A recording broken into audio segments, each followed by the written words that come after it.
Oh, good morning, Joseph. Hey Ben, how's it going, man? Good morning.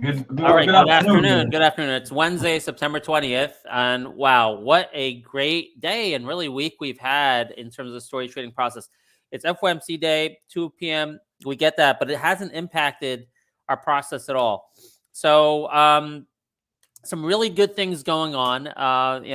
Joseph is here representing Ascending Capital, the hedge fund that was launched based on these story trading pillars and the story trading morning show. And we are in the fourth month. Is it the fifth month? Are we in the fourth or the fifth month? Fifth month. We're in the fifth month and, still kind of finding ourselves. And I think we found ourselves. We've been updating you guys the last couple of weeks. One of the things that we said is that we're focusing more on day trading. I don't want to say day trading. It's story trading, but story trading with a day time frame rather than story trading with weeks, months, quarters time frames. We've made that change because of market conditions. Not only that, but we've been focusing more and more on options and the results. Joseph, tell us about the results. Just high level before we get into the details. Just high level. Combining options with the story trading process on the morning show. What do you think about that? Okay, so it's really come from documenting the morning show ideas and seeing how they play out that day and also how they play out following that day. So, and what I've seen from it is that the day of, like when something is a top pick, it has a crazy day that day, normally big pops. A lot of times it hits the target you give on the show. And it kind of fizzles out sometimes towards the end of the day, and maybe the next day is not as strong, even though sometimes we do see follow through for days. But a lot of the time, majority of the time, it's that day, catalyst news, boom, it's a big move, and then it's over. So what we have been doing the past week or so is like a small amount of options at the open and trading those throughout the day using different methods, whatever, how we use it. Maybe we won't go into that, but using calls at the open, we've seen a lot of times 100%, 100% moves that day, and it's been incredible. So I think there's been like 6 or 7 100% plus moves in the past week. Yeah, I easily. mean, Yeah, every single day, our number one pick is worked out, except Friday was Celsius and Tesla on Friday. Was it Celsius and Tesla it was Friday? Celsius and Tesla on Friday. And There were even two on others. that day, it hit the targets Yeah, within the first minute, but we didn't sell at the target and we lost the gains on Friday. But like every single day, the number one pick since we've been focusing on our new approach. It's been 2 weeks yeah, now that we're a week and a half of let's really try to focus on the number one pick, a number one or two pick. Today, the number one pick was IBM. IBM, based on the four pillar analysis, right? Meaning IBM's already on my watch list because of good fundamentals, because of good yeah, sentiment, because they got the AI sentiment going. It's I've been saying for a while, this is an under the radar AI play with Watson that no one really talks about that much. But I've been looking at the news flow and I've been seeing there's a lot of news about their Watson product. So that's already on my watch list. I already like it. That's an underlying tailwind, right? The fundamentals are good. The PE ratio is good. yeah. The rear P, the 71 looking back, but going forward, it's a good valuation, sent the tailwind and the sentiment. So that's why it's on the watch list. And then you get a catalyst that hits today.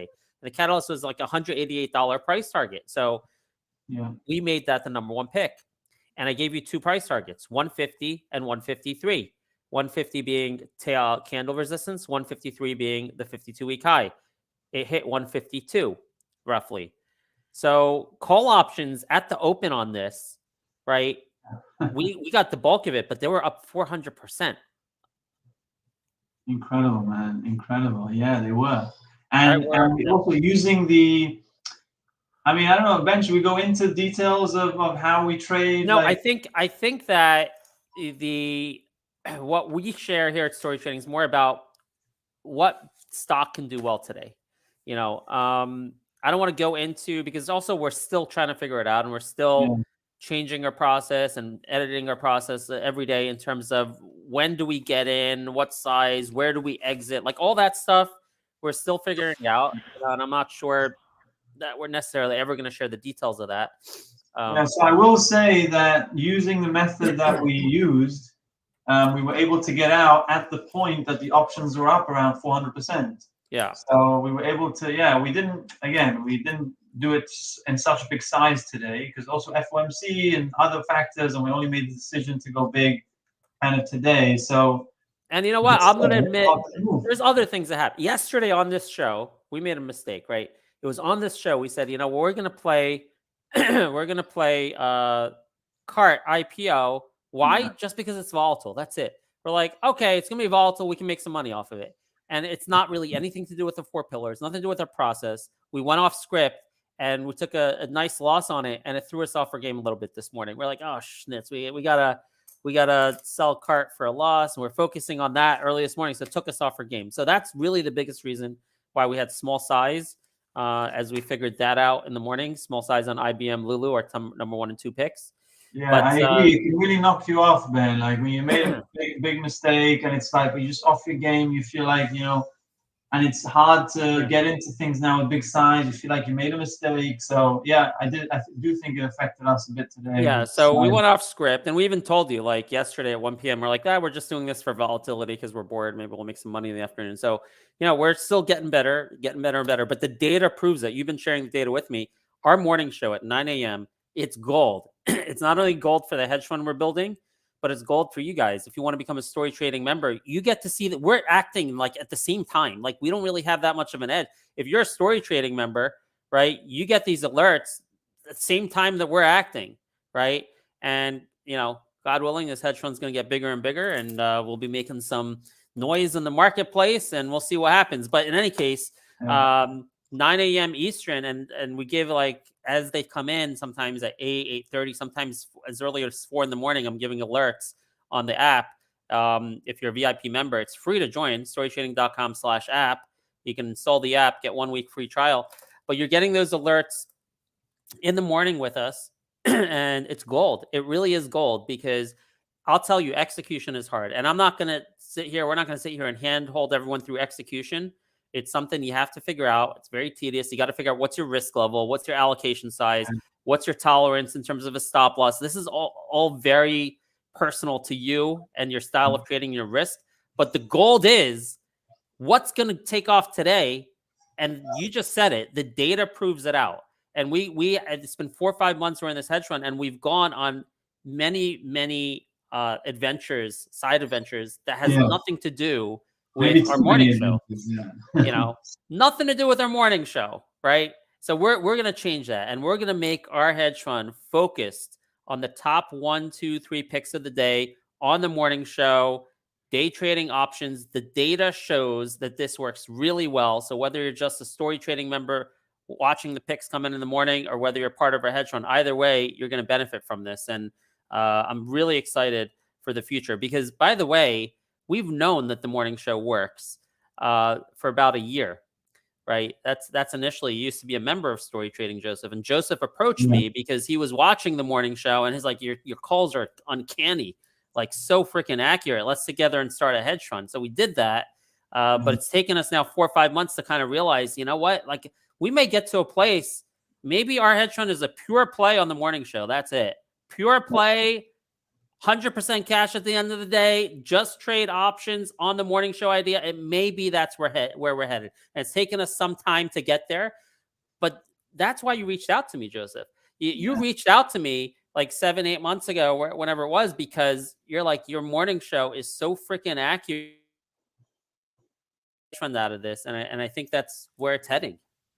Yeah, I agree. It really is. This is the initial idea that I had. It's about this. It's about playing the morning show, focused on that every day. It really is, man. Now, So if you were on the morning show with us, you would know initially IBM was number 1 on the show. Lulu was number 2, but I knocked Lulu down a little bit and I said, let's just watch it, right? And I think I made NNDM number 2, SETX number 3. You can see NNDM up 7%, SETX up 12%. We'll talk about those in a second. I said, let's watch Lulu. I also said, let's watch Enphase as a second day, as a continuation on the catalyst yesterday. Enphase, another one, which was over 100% gain for us on options yesterday, right? So what happened was, shortly after the open, we saw the strength in Lulu and Enphase, and we quickly moved them into our top 5, and our top 3 changed from IBM, NND, SETX. It went to IBM, Lulu, Enphase, and we did options on all 3. And I think we made over 100% on Lulu as well as IBM, right? Lulu as well as IBM. Yes, we did. Lulu, over 100%, yeah. Enphase was the one that was less because we got in later on in the day. Yes, yeah. Lulu was it. Now, if you got in Enphase in the morning, you would have been up at least 200% or so. I think we had 200%. Yeah, but we got in late. Okay, we got in late on Enphase once we saw the strength and we made time for it. But these are 3 that, you know, all 3 of them, you had an opportunity to make over 100% on IBM, Lulu, Enphase. All right, we're not going to go through the catalyst and the reasoning and everything. We do that at 9 a.m. Eastern. We talk about the catalyst and why we think this catalyst can cause Lulu to go up today, why we think there can be continuation in Enphase today. We talked about that this morning. NNDM, since this morning, it's up slightly since the morning show, 266 to about 271, 272. This one we may swing. We went through the history of it this morning on the morning show, why we think this could go up. I wouldn't be surprised to see the 20 DMA today, 279, but it could go up for several days in a row. So we may make the decision to swing this instead of just hold it. We're doing this with common shares, not options. By the way, Ben, I think there was some news on Tesla. Oh, speaking of like maybe a side thing you can talk about after, but yeah, there's something. All right, you know what? Good news or bad news? Good news? All right. Good news, yeah. Tesla, and then I want to talk about Celsius. Tesla just spiked up. Wow, what was the news? I see. Let me see. Tesla Australia partners with CBA to streamline financing. Yeah. Okay, so we'll look at that a bit later. I do want to look at Celsius too. That's in our long-term account, and I see a crash. We're going to see if we can figure out why. Yeah. All right, so other picks. NNDM, that's still looking at CETX. I told you this is just the day trade for us. I don't want to be stuck in this overnight. I don't want to be. We'll see what we do. But this thing is just if it doesn't have high volume, if it loses, it's promising that today's volume is over yesterday's volume. But you don't want to end up holding the stock when the volume is like a couple thousand shares a day, because then you're going to have a hard time getting out. But anyway, we went through the thesis of SetX this morning. It's lower conviction, higher risk. All right, we're looking at currently resistance at 660. It did out of the gate this morning. It broke 660, went all the way 725. So we didn't sell there though. So we'll see. We'll see if this can join the party. It's lower, it's higher risk than the rest of the stuff we're talking about. We also mentioned Talk and Oracle could have moves today, follow through moves based on catalysts. And I don't know the catalysts on Talk yet, but they're having follow through days. But we didn't do anything on these, right? We focused today on the top 3 picks. It was IBM, NNDM, SetX initially, and then we added Lulu and Phase. So those are the only ones we're playing today. IBM through SetX up at the top of the list. Everything else, we're monitoring, we're waiting for our exit on Yatra, we're waiting for, these are swings, PQA. As you can see, we do a lot of waiting and swinging, but maybe we should just go to the call options on the day. That seems to do much better. Any thoughts on Yatra after the IPO today? So the IPO was fully subscribed. So they got their $93 million at around $3 a share. It starts trading on September 29th. I still think that sometime between now and September 29th, this should trade closer to $3. I probably there's going to be a discount no matter what. How high does it get towards 3? I don't know exactly, but I got to imagine it's going to at least break 260, maybe go into 270s, 280s, maybe into the low 290s. That's always been my expectation. The question is, when is that going to happen? Now, there's been no press release yet at all. Maybe that's when we get that move towards $3. There's been press releases out you can find on Google, whatever, but they're not distributed to the USA because of some legal thing with IPOs in India, and you got to wait for some quiet period to end over there before you can. In any case, I am hoping / expecting for a press release out of Yatra that's going to hit the US wires sometime between now and the next few days. And hopefully it'll say something like we've raised $90 million at a valuation, which is equal to $3 a share. And trading in India begins September 29th. And maybe that's when we can get that move, right? And I do plan on selling a nice amount, hopefully in the 270s, 280s, 290s before September 29th. Because you don't know what's going to happen on September 29th in India. And then right after September 29th, then you have the earnings. And that's, I'm hearing good things about it, but you don't know, right? It's a risk event. So I probably will want to hold some for September 29th IPO day and the earnings the following week, but it'll be much smaller size. Okay, that's the story on Yatra. We're still short. We do have a short sub account. We're still short RKLB down 4% today. We're still short Dash and TDOC. We're shorting indices as a hedge, RK and QQQ and IWM, not QQQ, IWM and RK and Carry. But listen, I think all that stuff, who cares? Honestly, I got to look at Celsius and Tesla now, but who cares about all that? I think we need to make story trading a pure play show on what's going to go up today, and let's make some big money on options today because the data. It's so true, man. The more we prove ourselves with this, why do we need a short account? Why do we need we spoke about a long account. Long account we can make a case for, but even a swing account, even worrying about IPOs, there's no need for any of that. It's just like you said, pure play on story trading. And even and for our members, right? In terms of what we're putting out there in our app for our paid members, for social media, we do this so well. And again, it hasn't just been 7-8 days. We're acting on it the last 7-8 days, but we've been observing this since the show launched a year ago. We've been observing that the pick of the day just 9 times out of 10, especially if you're in a bull market. If you're in a bear market, it's harder, but in a bull market, it's more like 99 times out of 100 in a bull market. But the market's been very challenging. In the last week, it's been down to choppy, and every single day except one, our number one pick exploded in 7-8 straight days. And that one day, Friday, it did explode too. It just pulled back. It didn't hold it the whole day. So if you sold, I actually remember that day. we were up like 100% on those calls. Yeah, and we didn't sell. But we didn't have the rule that we had now, and we didn't sell. It was like it's breaking out. Yeah, it was a different. So we're We're gonna a fix bit there, but yeah, I think. So that's right now. That's where we're headed. I think story trading is headed to the place where, and by the way, it fits perfectly into what story trading is about. We believe in efficient markets. We believe every move has a reason, right? So we talk about the 4 pillars: sentiment, catalyst, technicals, fundamentals. When you consider all of that, and look, I can do that because I've been doing this for 25 years and I have a lot of experience in understanding market psychology and fundamentals and what technical traders look at, what sentiment catalyst traders look at, what kind of catalysts will move the market. That's what I do from like 4 a.m. to 9 a.m. and analyzing everything. And based on the story trading belief system that yesterday's close was the market efficient close price, it was the correct price. Now you have a delta of information today. You should get a delta in price today. That's always been the promise of story trading. And guess what? That is just a perfect setup for call options because we're talking about timing markets, predicting immediate price movements. And it's like, duh, like, why didn't we focus on options earlier? Like, the biggest like danger of options is like the theta crash.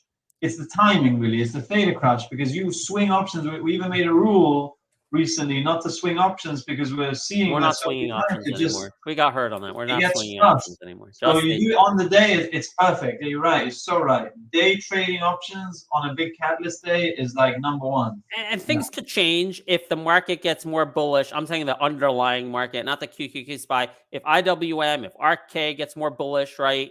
If now we're talking about rates will drop or whatever it is that's going to be healthier for risk assets.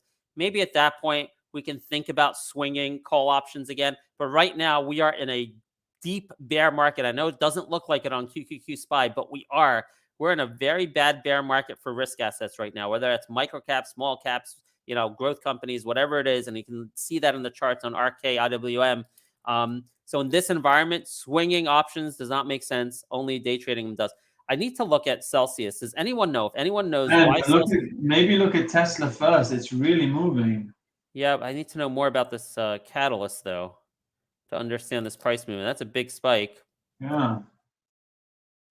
It moved like $6. Yeah, what is it? Yeah, like I don't see it. Let me see if there's anything on my other platform here. Let's see what we got. No, don't see anything on E-Trade. Do you see anything on our other brokerage platform? On IBM. Want to check Webull? Webull usually has some good stuff. Yeah, Webull has. What is it? What's the reason? Okay, the main thing it's saying here is. Let me see. National. Okay, 40 minutes ago. Tesla has forged a dynamic partnership with the Commonwealth Bank of Australia, where the financial behemoth has been selected as the go-to finance provider for enthusiasts keen on shifting to electric vehicles. Under the agreement, customers can apply for CBA financing loans directly to Tesla's website, enhancing user experience and broadening their financial choices. Tesla customers can apply for a CBA-secured personal loan with a fixed low rate of 5.5%.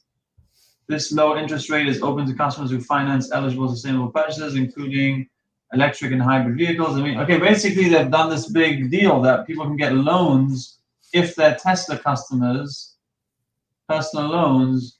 Tesla's proven to be one of the prominent. Okay, I'm not gonna chase that here. I think let's try to stick to our process, right? To me, that doesn't speak like to buy at 273. I don't think it makes sense here. As we just talked about, we really shine at those pre-market, making the decisions pre-market and jumping in right at 9:30 a.m. So I'll look at this more. I think it requires a little more research, so we'll look at that. Celsius, someone tell me what is going on. Does anyone know what's going on with Celsius? Hold on. Actually, let me hide. Let me see. I texted someone who's a big Celsius guy. Okay, he does, and wow, he doesn't even know what's up with Celsius. Okay, all right. If Jonah Lupton doesn't know why Celsius is down, no one knows. Maybe ask Jonah. All right, Jonah Lupton just texted me back. He doesn't know why Celsius is down. No one knows why Celsius is down, but there's a reason. There is a reason. I guarantee it. A reason that you might disagree with from a fundamental perspective, but a reason which would make logical sense if you seek to understand other market participants. So it would be good to know that. Maybe it's out on social media, on StockTwits, Twitter. Something's going to come out. Maybe it's a downgrade. Maybe it's a short report. Maybe it's some channel data coming in that's not looking good for Celsius. But let's just look at the technicals here. RSI is 45. Let's see if there's any candle support between the 20 and the 50 DMA.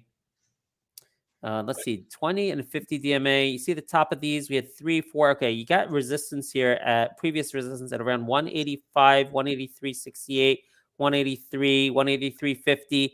Okay, let's call that right around where it is. Could be a support right around 183.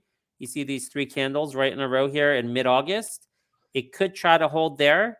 If you want to be adventurous, maybe you can try to catch the knife here at 7% down. But, I'm not going to have high conviction in this until I know why the stock is down. I really need to see why the stock is down. If it breaks 183, then maybe like 176 is a support. It's going to go all the way to 172. Maybe, I really don't know. Okay, but this warrants further investigation because Celsius is something good, generally speaking, to buy on pullbacks. Let's see the history. If we've had any similar price action where it dove below the 20 DMA, let's see if we can find this here. So the 1 day. All right, let's see. 20 DMA, held it. No wild reactions here. 20. Wow, don't see anything similar. Wow. This is one of the biggest down moves Celsius has had, if not the biggest down move Celsius has had in at least a year. There was this day here. There was August 17th. What happened on August 17th? It was a smaller move than this. It was a green day. The next day was a buying opportunity. So this ended up being a buying opportunity, but it was over the 20 DMA. Now we're between the 20 and the 50. We're losing that 183.50 kind of. We're now at 183. I don't know, Joseph. I know we love Celsius for the long term, and it's treated us really well. But I'm not sure that we should go on an adventure here. What do you think? Yeah, I love Celsius and the whole thing. Like, you've been pushing Celsius always. Like, why would you ever sell this? But about buying more, getting into calls, yeah, I don't know. I'm not really feeling it. At least until we know why it's dropped. I'd like to know why. So we're going to continue looking this up. That being said, if this RSI goes to like 30s or 20s, and if this candle, if we get to like 172, I might be like, let's get in and figure out why later. Yeah, that's true. So in any case, look, wow, this is beautiful. So we got FOMC. So any calls that we're in or anything risky, I definitely sell half of it before 2 p.m. Yeah. And then we're going to reassess, right? We'll reassess after that FOMC. But like more and more, I'm thinking, gosh darn, like, wow, like why didn't we? It doesn't make, because it makes perfect sense that our style of trading, our belief system that markets are efficient are so perfect for options. Like, why didn't that dawn upon us earlier? Because look, I think we have the ability to be one of the top, if not the top options trading show on all of the internet and all of fintech and social media, financial social media. I think we're going to focus on this and we're going to nail it. And you guys will be with us, everyone who's watching us and everyone who's going to be a VIP. It's going to be too late by the 1 p.m. show. These moves happen from like 9 a.m. Like my vision for this is we're going to make a ton of money every day from 9 a.m. to 11, 12 p.m. And then we're going to take it easy the rest of the day. Maybe we'll give you an update at 1 p.m. and go home. Right. Yeah. Like, I think that's the future I'm seeing right now. And again, it's not really based on just this like euphoria of the last week we've had great calls.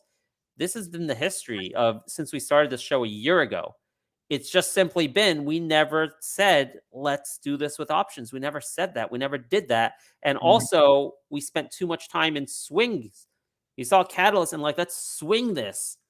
And this market has been very bad for swinging. And the data analysis you did, Joseph, shows that even in a bad market, our strategy works really well for the day. Yeah. So it's a new story trading, not in philosophy, but in execution. And you guys here help us grow the community. We're all going to make a ton of money together, slamming call options every single morning on big cap stocks with catalysts that have good fundamentals, the right sentiment. That's the way to do it. Any closing words, Joseph? Yeah, I think the idea that we had last week of live trading options could be something we do. I mean, we're gonna maybe take it easy, just us, and then we can open it up to the world. Who knows? Yeah.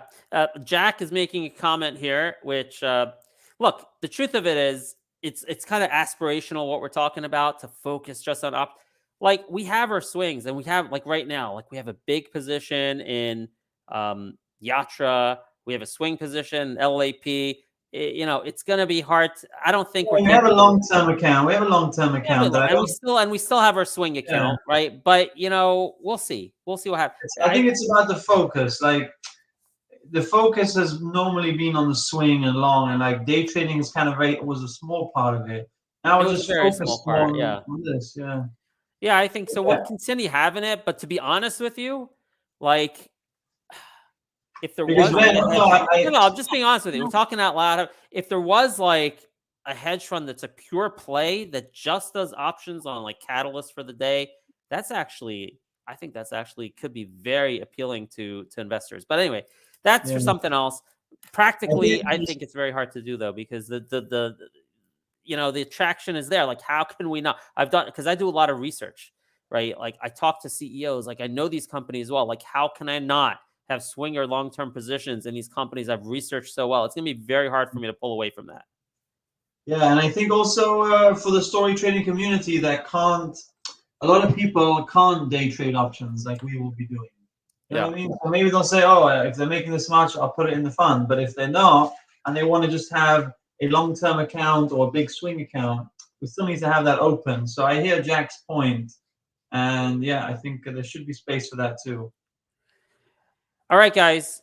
Thanks again. Stick with us. Spread the word. Let's grow our community at storytrading.com/app. If you're a VIP member, I guess I'm supposed to hop on. I will do it. You know what we're going to do? We're going to maybe do our Zooms at like 2 p.m. in the future or something like that, because I can't wait to just like kill it from 9 a.m. to 11 and just chillax the rest of the day. That's it. That's what we're going to do. All right, guys. Thanks for joining us. I'll leave you with another explanation of what story trading is all about, and we'll see you at 4 p.m. on Zoom if you're a VIP. See you. Take care. It's not easy to understand why stocks go up and down, but even in volatile markets, there's always a discoverable and logical reason behind price action.